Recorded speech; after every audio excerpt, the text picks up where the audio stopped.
What's the meaning of balance sheet?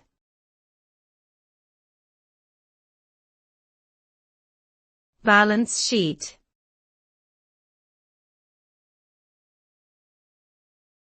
Balance sheet.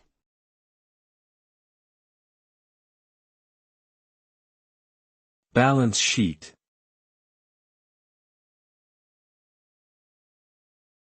Balance sheet.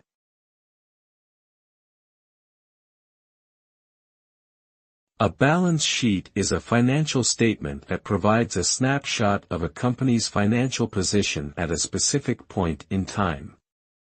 It provides information on a company's assets, liabilities, and equity, which are used to calculate the net worth of the company.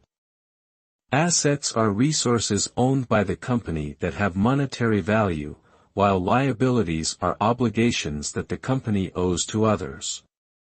Equity represents the residual interest in the assets of the company after deducting liabilities. The concept of balance in the balance sheet refers to the equality between the assets and the sum of the liabilities and equity. The balance sheet is a crucial tool for evaluating a company's financial health and performance.